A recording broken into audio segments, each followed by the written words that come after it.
Thanks for having me back. It's good to be back here. It's my pleasure today to be accompanied by my Vice President, Brian Yang, who is a fellow biomedical engineer. And he's incredibly talented, both in the classroom and on the construction site. You should see him build a pickaxe. It's absolutely terrifying. But he's been critical in helping me grow the group and get our impact out on campus. But as most of you know, my name is Cummins, and I'm the president of the Northwestern University chapter of the Global Architecture Brigades, a group that travels annually to Honduras to construct buildings for resource-limited areas of Honduras. Now, you've all been remarkably helpful in supporting our group for the last 3 years, and I come before you now for the last time, asking for your support. And I mean that, it's the last time.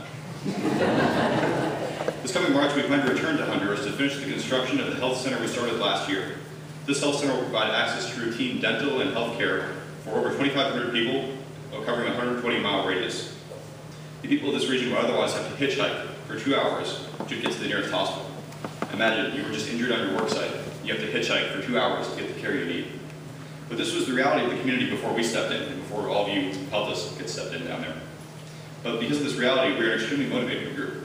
Last March, we traveled down to the site and began digging and pouring the foundation. And after just 4 days, we mixed 4 tons of concrete with nothing but shovels in our hands, more than doubling the standing record. So we took part in the birth of something great.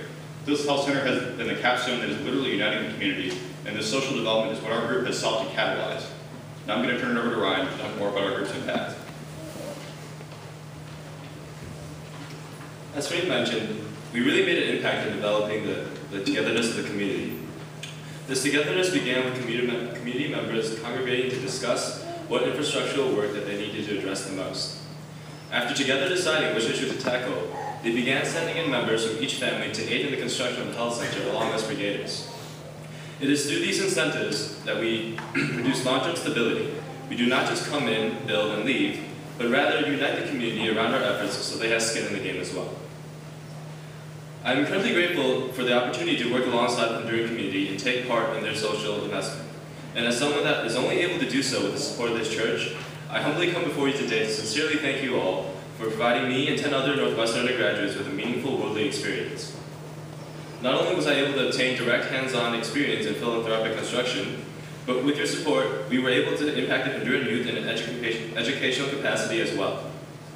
We held a bridge building workshop where we instilled the principles of good structural design to the future generation of Honduras.